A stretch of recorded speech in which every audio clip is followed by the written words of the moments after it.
Hi friends, welcome to Vsmart TNPSC academy. இன்றைக்கி நம்ம December 30-31 தேதிக்கான current affairs பார்க்கலாம்.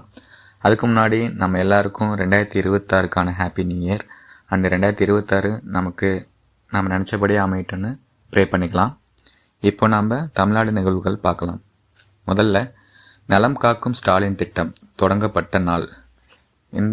இது ஆக்சுவலாக பார்த்தோம்னா இது தற்போது இந்த மாதத்துக்கான கரண்ட் அஃபேர்ஸ் கிடையாது. நமக்கு ஆல்மோஸ்ட் ஆகஸ்ட்லேயே இது கொண்டு வந்துட்டாங்க. இந்த இடத்துல நம்ம ஏன் இப்போ பார்க்க போகிறோம் அப்படின்னா, இது வரைக்கும் இந்த திட்டத்தின் மூலமாக 13 லட்சம் பேர் பயன்பெற்றிருக்காங்க.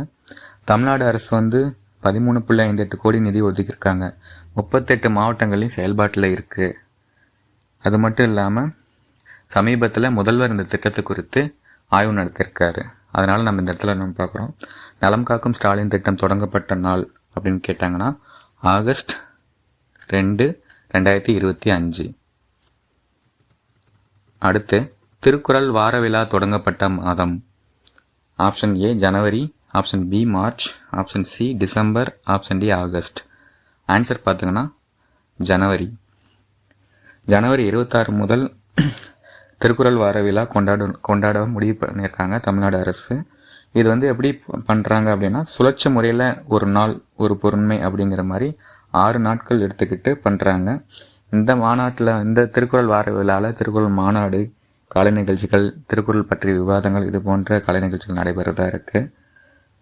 அது மட்டும் இல்லாமல் இந்த விழாவுக்கு பொறுப்பேற்றிருக்கிற இயக்குநரகம் எதுன்னு பார்த்தோம்னா தமிழ் வளர்ச்சி இயக்குநரகம். அதனுடைய தற்போதைய இயக்குனர் யாருன்னு பார்த்தோம்னா விபி ஜெயசீலன் அப்படிங்கிறவர்.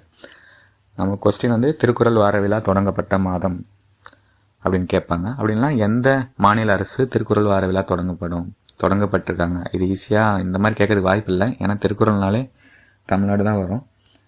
இல்லைனா திருக்குறள் வார விழாவுக்கு பொறுப்பேற்று கொண்ட அமைப்பு அப்படின்னு கேட்பாங்க. அப்படி கேட்டாங்கன்னா தமிழ் வளர்ச்சி இயக்குநரகம். அடுத்து கலைமான்கள் எண்ணிக்கை அதிகரிக்கப்பட்ட சரணாலயம். Option A Gir, option B Vallanadu, option C Ramanadu, option D Haryana. Answer பார்த்தோம்னா ஆப்ஷன் பி வல்லநாடு. இந்த வல்லநாடு சரணாலயத்தில் தான் பார்த்தோம்னா கலைமான்கள் எண்ணிக்கை முந்தைய காலகட்டத்தை விட இப்போ அதிகரிச்சிருக்கு. 2022, 23வது காலகட்டத்தில் பார்த்தோம்னா 260 இருந்திருக்கு இந்த கலைமான்களுடைய எண்ணிக்கை. தற்போது 2023-24 பார்த்தோம்னா 300 அதிகரிச்சிருக்கு. இது ஏன் இங்கே இம்பார்ட்டன்ட் அப்படின்னா, வனவிலங்கு பாதுகாப்பு சட்டம் 1972 படி அட்டவணை 1 படி கலைமான்கள் அழிந்து கொண்டு இருக்கும் நம்ம வரையறுக்கப்பட்டிருந்தது. இப்போது இதனுடைய எண்ணிக்கை அதிகரிச்சிருக்கிறது குறிப்பிடத்தக்க விஷயமா இருக்கு. அடுத்து முதலமைச்சரின் விரிவான காப்பீட்டு திட்டத்தில் அதிக அளவு பயன்பெறப்பட்ட சிகிச்சை. ஆப்ஷன் ஏ சிறுநீரக மாற்று அறுவை சிகிச்சை, ஆப்ஷன் பி கல்லீரல் மாற்று சிகிச்சை, ஆப்ஷன் சி ஸ்டெம் செல் சிகிச்சை, ஆப்ஷன் டி காது கேட்கும் கருவிகள் அமைத்தல். கரெக்டான ஆன்சர் பார்த்தோம்னா சிறுநீரக மாற்று சிகிச்சை. வழக்கமாக முதலமைச்சர் காப்பீடு திட்டத்தில் 5 லட்சம் வரைக்கும், ஆண்டுக்கு 5 லட்சம் வரைக்கும் காப்பீடு அளிக்கப்படும். இதுக்காக 1500 கோடிக்கு மேலே நிதி ஒதுக்கியிருக்காங்க தமிழ்நாடு அரசு. இதில் பார்த்தோம்னா அந்த உறுப்பு மாற்று அறுவை சிகிச்சை, ஸ்டெம் செல் அறுவை சிகிச்சை, காது கேட்கும் கருவிகள் இதெல்லாம் அந்த காப்பீட்டு திட்டத்தில் ஒதுக்கப்பட்ட அமௌண்ட்டை தாண்டி அதிகமாக செலவாகிறதுனால முதலமைச்சர் விரிவான மருத்துவ காப்பீட்டு திட்டத்தின் கீழே கொண்டு வராங்க. இதில் அதிகமாக பயனடைந்த சிகிச்சைன்னு பார்த்தோம்னா சிறுநீரக மாற்று சிகிச்சை.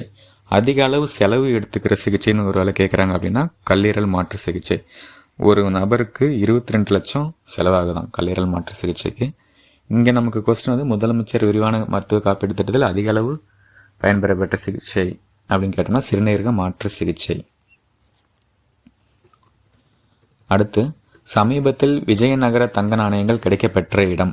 Option A Pochampalli, option B Sundarampalli, option C Hosur, option D Arur. Answer பார்த்தோம்னா சுந்தரம்பள்ளி. இந்த சுந்தரம்பள்ளி எங்கே இருக்குது அப்படின்னா ஜோலார்பேட்டைக்கு பக்கத்தில், திருப்பத்தூர் மாவட்டம் ஜோலார்பேட்டைக்கு அருகே உள்ளது. இங்கே பார்த்தோம்னா 86 பஞ்சமுத்திர தங்க நாணயங்கள் கண்டெடுக்கப்பட்டிருக்கு. விவசாய வேலைக்காக சீர்திருத்தும் பணியில் ஈடுபடும் பொழுது இந்த தங்க நாணயங்கள் கிடைச்சிருக்கு. புதையல் சட்டம் 1878 படி இது வந்து அரசாங்கத்தின் கையில் ஒப்படைக்கப்பட்டிருக்காங்க. நாணயங்களில் பன்றி சின்னம் இருக்கிறது. பன்றி சின்னம் வந்து பார்த்தோம்னா விஜயநகர பேரரசு குறிக்கக்கூடிய ஒரு சிம்பல். அது வட்ட வடிவமாக இருந்திருக்கு நாணயம். இது வந்து 2வது இடமா கருதுறாங்க. இதுக்கு முன்னாடி எங்கே கிடச்சிருக்கு அப்படின்னா ஜவ்வாது மலைப்பகுதியில் கண்டறியப்பட்டிருக்கு. இதில் கொஸ்டின் வந்து தமிழ்நாட்டில் கண்டெடுக்கப்பட்ட 2வது விஜயநகர நாணயம் அப்படின்னு கூட கேட்கறதுக்கு வாய்ப்பு இருக்குது. அப்படின்னு கேட்டாங்கன்னா சுந்தரம்பள்ளி எங்கே இருக்குது அப்படின்னா திருப்பத்தூர் மாவட்டம். அடுத்து சமீபத்தில் கீழடியின் எத்தனையாவது கட்டஅகழாய்விற்கு மத்திய அரசு ஒப்புதல் அளித்துள்ளது? Option A 9, option B 8, option C 10, option D 11. Answer வந்து 11. ஆல்ரெடி வந்து 10 கட்டமான அகழ்வாய்வு பணி வந்து நிறைவு பெற்றிருக்கு. அதுக்காக மறுபடியும் 11வது கட்ட அகழ்வாய்விற்கு மத்திய அரசிடம் வந்து அனுமதி கேட்டிருந்தாங்க. இப்போ தற்போது வந்து மத்திய அரசு அனுமதியும் கொடுத்துருக்காங்க. இந்த அறிக்கை வெளியிட்டவங்க பார்த்தோம்னா மத்திய தொல்லியல் துறை ஏஎஸ்ஐன்னு சொல்லுவோம். அந்த அமைப்பு வந்து அறிக்கை வெளியிட்டிருக்காங்க. இது வரைக்கும் பார்த்தோம்னா இந்த 10 கட்ட அகழாய்வில் 20,000க்கும் மேற்பட்ட பொருள்கள் கண்டுபிடிக்கப்பட்டிருக்கு. அந்த கார்பன் டேட்டிங் வயது கணிப்பு முறை மற்றும் இதர வயது கணிப்பு முறையை கொண்டு இவை கிமு 6 முதல் கிமு 3ஆம் நூற்றாண்டை சேர்ந்தவை அப்படின்னு சொல்லி வரையறுத்திருக்காங்க. அடுத்து மலேரியா அதிகம் பரவியுள்ள இந்திய நகர்ப்புறங்கள். சமீபத்தில் பார்த்தோம்னா மலேரியாவோட பரவல் வந்து மிக அதிகமாக இருக்குது. அது எந்த மாதிரியான இடங்கள் பார்த்தோம்னா வட இந்தியாவில் முக்கியமாக சொல்ல போகலாம். அந்த வகையில் இந்த கொஸ்டின் இருக்குது. மலேரியா அதிகம் பரவியுள்ள இந்திய நகர்ப்புறங்கள் Orissa, option B Tripura, option C Mizoram, option D இவை 3. நமக்கு வந்து ஆன்சர் பார்த்தோம்னா இவை 3. ஒரிசா, திரிபுரா, மிசோரம் இந்த பகுதிகளில் தான் வந்து மலேரியா பரவல் வந்து அதிகமாக இருந்திருக்கு. மலேரியா ஒழிக்கிறதுக்காக ஆல்ரெடி இந்தியா வந்து பார்த்தோம்னா 2030 வரைக்கும் இலக்கு நிர்ணயித்திருந்தாங்க. அது மட்டும் இல்லை, உலக சுகாதார நிறுவனத்தோட கைகோத்து அவங்களுடைய உத்திகள்லாம் பயன்படுத்தி 2027க்குள்ளே உள்நாட்டில் இந்தியாவுக்குள்ளே வந்து மலேரியாவுடைய எண்ணிக்கை வந்து 0 மாற்றணும் அப்படின்னு சொல்லி இலக்கு நிர்ணயிச்சிருந்தாங்க. இப்போ இந்த பரவல் பார்த்தோம்னா அந்த இலக்குகள்லாம் சவால் விடுவதுமாக இருந்திருக்கு. அதனால் இந்த இடத்துல இது ரொம்ப முக்கியமான கொஸ்டின். மலேரியா அதிகம் பரவியுள்ள இந்திய நகர்ப்புறங்கள்னு கேட்டோம்னா ஒரிசா, திரிபுரா, மிசோரம். இதுவே வந்து மலேரியாவுக்கான இலக்கு அப்படின்னு கேட்டாங்கன்னா ஒழிக்கிறதுக்கான இலக்குன்னு கேட்டாங்கன்னா 2030. உலக சுகாதார நிறுவனத்துடன் இந்திய அரசு இணைந்து எந்த ஆண்டு இலக்கு நிர்ணயிச்சிருக்காங்க அப்படின்னா 2027. அடுத்து பீகாரின் முதல் மீத்திறன் கணனி Param Arudra. Option A, option B Param Rudra, option C பரம் ஸ்ரீ, ஆப்ஷன் டி பரம் ஷவார். நம்மளுக்கு கரெக்டான ஆன்சர் பார்த்தோம்னா பரம் ருத்ரா.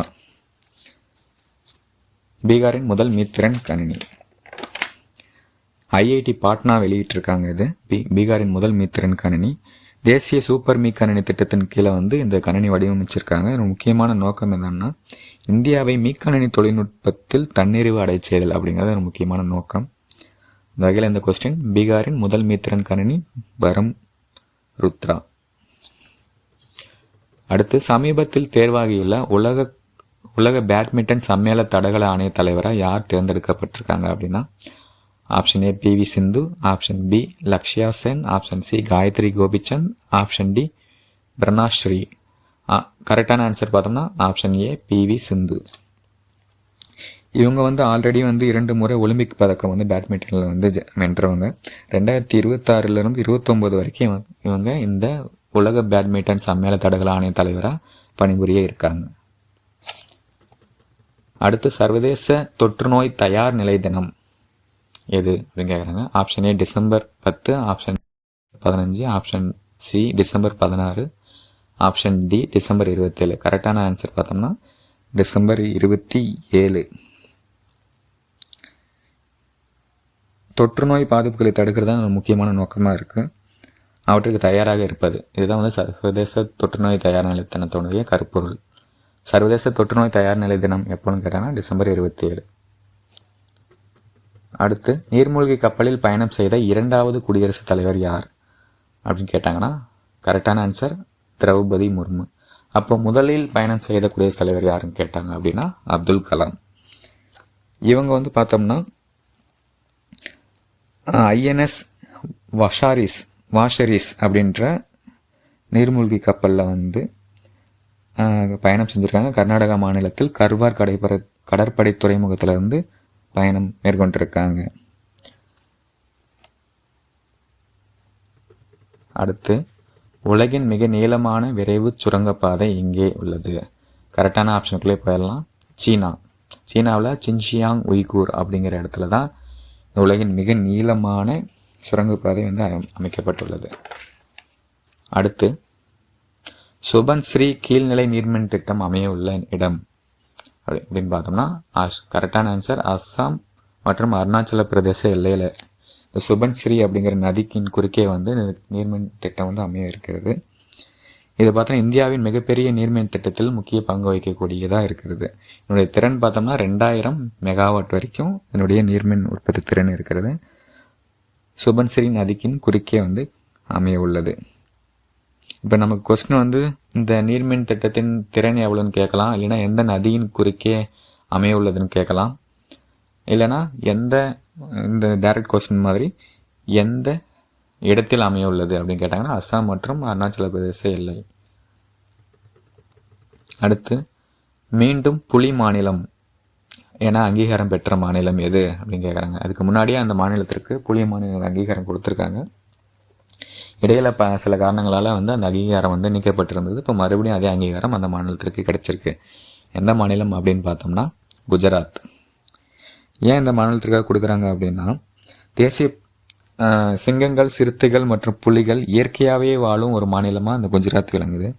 33 ஆண்டுகளுக்கு பிறகு இந்த அங்கீகாரம் இந்த மாநிலத்திற்கு கிடைத்திருக்கு. தேசிய புலிகள் பாதுகாப்பு ஆணையத்தினால் இந்த அறிவிக்கை வந்து உறுதி செய்யப்பட்டிருக்கு. மீண்டும் புலி மாநிலம் அங்கீகாரம் பெற்ற மாநிலம் எது அப்படின்னு பார்த்தோம்னா குஜராத். அடுத்து, சமீபத்தில் காலமான வங்கதேச முன்னாள் பிரதமர் யார் அப்படின்னு கேட்டோம்னா கலிதா ஜியா அப்படிங்கிறவங்க. இப்போ கரண்டில் இருக்கிற பிரதமர் யாருன்னா ஷேக் ஹசீனா. இவங்க பார்த்தோன்னா சமீபத்தில் காலமாக இருக்காங்க. குடியரசுத் தலைவர், பிரதமர்லேருந்து எல்லாரும் வந்து அவங்களுக்கான அஞ்சலியை செலுத்தியிருக்காங்க. இதோட 30-31க்கான கரண்ட் அஃபேர்ஸ் முடியுது. நம்ம சேனலை ஆல்ரெடி ஃபாலோ பண்ணுறவங்க தொடர்ந்து ஃபாலோ பண்ணுங்கள். புதுசாக நம்ம சேனலில் இப்போ தான் பார்க்குறீங்க அப்படின்னா சப்ஸ்கிரைப் பண்ணிவிட்டு ஃபாலோ பண்ணுங்கள். உங்கள் ஃப்ரெண்ட்ஸுக்கும் ஷேர் பண்ணுங்கள். ரொம்ப யூஸ்ஃபுல்லாக இருக்கும். தேங்க்யூ.